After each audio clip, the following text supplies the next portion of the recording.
Hey, what's up guys? Eric Wong here from ericwongmma.com, and I'm here with a very important video that's called The Truth About Plyometrics.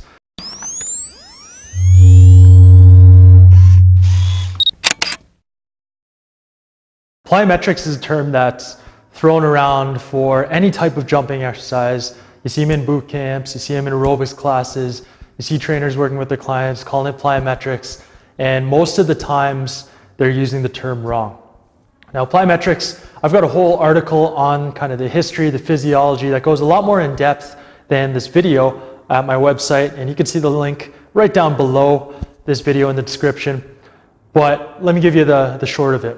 Plyometrics does not refer to any type of jump exercise. It's a very specific type of exercise where the ground contact time is very short. As short as 0.15 seconds, according to Mel Siff in his book, Super Training. And that negates most of the exercises that you see out there that are called plyometrics exercises. For example, a squat jump. This is often referred to as a plyometrics exercise. But if you can count the amount of time that my feet are on the ground, it's probably around 1 second. Almost 10 times as long as what a true plyometric exercise is. A true plyometric exercise, let me give you an example of a pogo jump. So you can see there, my feet are on the ground for a much shorter amount of time, and because of that, I'm able to tap into two very powerful phenomena in the body. One is the myotatic stretch reflex, which automatically contracts muscles that are lengthened quickly. So when I'm jumping and when I'm landing, my calves, my plantar flexors, they're stretching eccentrically. That initiates the myotatic stretch reflex that, when followed by a concentric contraction where I'm actually jumping, I'm pushing off, it gives you more power and more speed in that contraction. The other thing is when you go from lengthening or eccentric contraction to a concentric contraction very quickly, you're using something called the stretch shortening cycle, which takes advantage of the elastic energy or the elasticability of your muscles and your tendons. Like if you've ever seen a tendon, it's almost like a rubber band. And when it's stretched, if you contract right away, you're going to use that extra force, and that's going to be put into your movement. So that's the key distinction between a normal jumping exercise like a squat jump, where I'm landing, absorbing the force, and then jumping. I'm not really using the stretch shortening cycle that much there, or the myotatic stretch reflex, compared to a jump like that, which is an exercise like a pogo jump where I'm just very stiff in the ankles and I'm just bouncing. That is a true plyometrics exercise. So let's get into some of the details of plyometric exercises, and some good ones for MMA, for training footwork, explosive power, like if you're going for a takedown and you want to explode on somebody and surprise them. Let's give you a couple examples here. Now the first example, this is an example of a lower level plyometric exercise. You're pretty much focusing on one joint, just the ankle joint and the Achilles complex there. And this is called the pogo jump. I already kind of showed you, but let me give you the details here. The pogo jump, all you're doing is you're bouncing on the ball of your foot, your heel never touches the ground, and you're keeping your knees really stiff, your upper body tall, really stiff, and you're trying to spend as little time on the ground as possible. So it looks like this.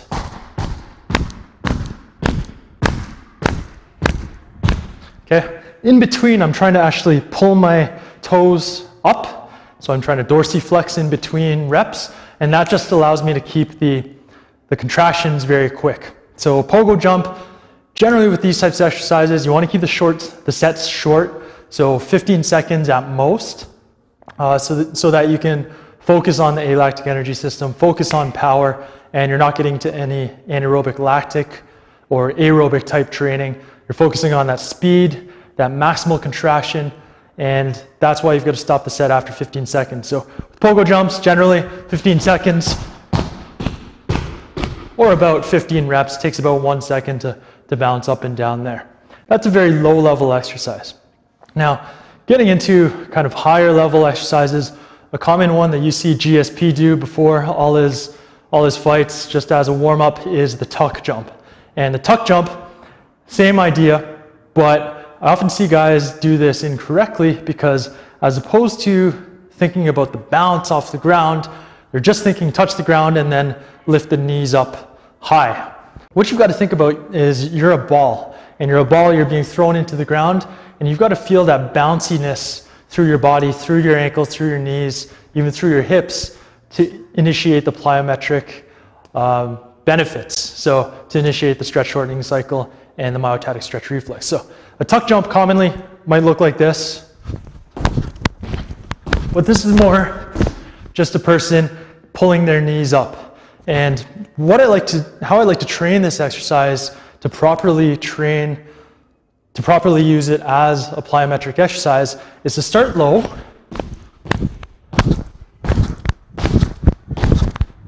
and then increase the amplitude, increase the power of your jump as you go. Because when you start low, you can start with just a basic pogo jump, and you can feel that bounciness.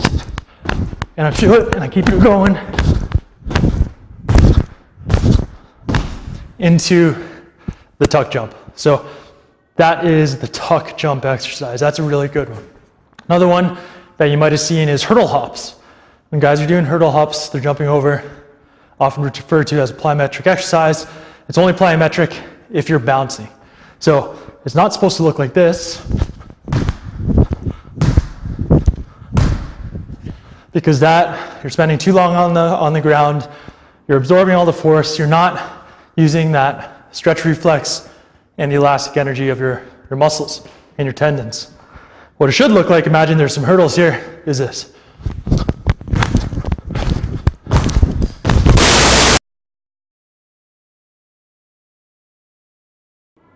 Okay, I'm back. I apologize. I kind of lost the mic there. Went flying, exploded. Maybe I'm too explosive for this style of mic. Okay, so the hurdle jumps. That exercise, you got to feel that bounce going. You got to feel that bounce going. You're not spending a lot of time on the ground. You're short contact time. Heels never touch the ground, and you just feel like a bouncing ball. You're able to just rebound and go. The benefit of developing this ability is when you use it, when you make use of it in your actual sport specific, whether it's MMA, kickboxing, whatever it is, you use less energy. Because you're taking advantage of the elastic ability and the stretch reflex, you actually use less energy to do whatever it is that you're trying to do. So as opposed to grinding through moves, you're just bouncing through moves, and you're much more efficient that way. So the hurdle jump, that's another exercise, that's plyometric.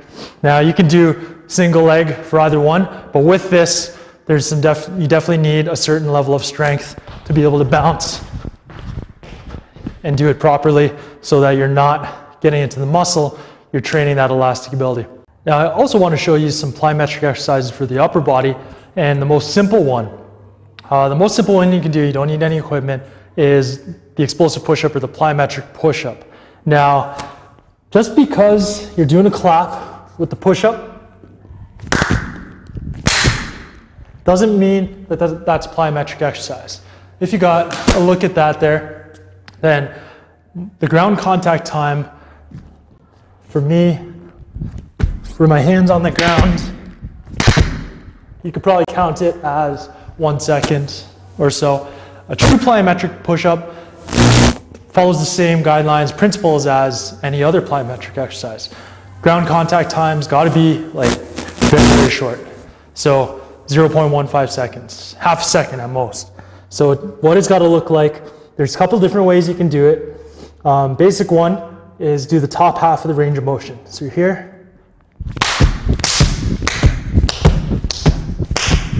So you can see how much faster that is, more claps I'm getting in, and I'm not really going down. I'm just, once I hit the ground, I absorb that force and go right away.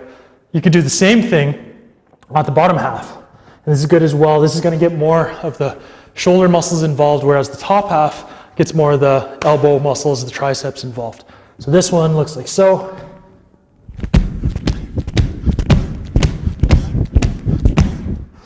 You see there, you can throw in a clap if you want.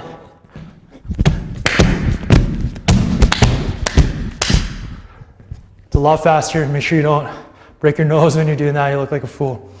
So there are a couple of plyometric exercises you can do just with your own body weight with push-ups. Okay, but the same principles, short ground contact time. You're just touching the ground and then you're going right away. That's gonna get that stretch reflex and the elastic energy to give you that ability to use it when you're fighting, you're throwing a punch. You often see knockout punches landed, especially with a hook or something. A guy will just slip, and what he's doing is he's throwing his shoulder back, so he's slipping, throws the shoulder back, and I'm gonna do this really pronounced, but it's really tight when a really good fighter does this. You're just slipping a punch, say a right hand is coming, I'm slipping away from it, I'm loading the shoulder up, and then I'm rotating around and using that stretch reflex and the stretch shortening cycle, the elastic ability to generate explosive knockout power in that punch. So it's just a little slip, and then I'm throwing it around. So I'm slipping, but I'm throwing the shoulder, I'm stretching the shoulder, and that way I'm gonna use that elastic ability. When I contract the muscle and come around, it's so much more powerful. And that's how you can apply it to fighting, to punching.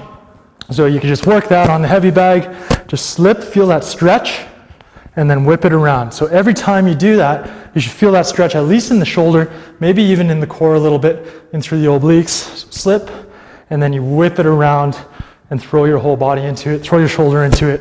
And that's how you generate the most power, because you're tapping into those two phenomena of the body that increase explosiveness. One more exercise is a depth jump.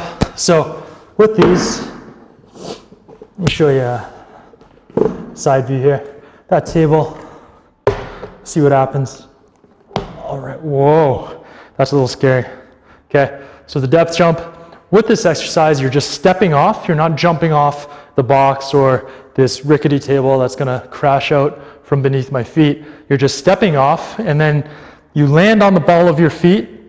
You don't let the heels touch the ground, and immediately you try to rebound. So it looks like this. Like so. So you're just stepping off, and then you're rebounding. Heels don't touch. This has got to be some kind of liability thing here. All right, so let's try that again. So that's a depth jump. This is the most common kind of plyometric exercise that's come out of Eastern Europe, Russia, Soviet Union, former bloc, the Eastern Bloc. Those guys, they've been studying this stuff since the 60s. And this is an exercise that they studied in depth and that they used with their athletes. And they actually got up to, I've seen research in old Russian journals and books where they're up over a meter high. So a meter is 3 1/3 feet. So that's like, it would be up around there. They're stepping off boxes up to that level. And to be able to do that, you've got to be strong as hell.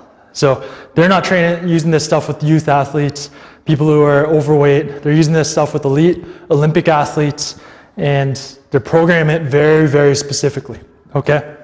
So what I've done is, in my article, in the link below that you can see on my blog there, I've gone into more depth. In this video, I just wanted to kind of show you the difference so you see what the difference is between a plyometric exercise and just a standard jumping exercise. So let me give you one more example here. When you're stepping up, this would be a standard jump exercise. This is not a plyometric exercise.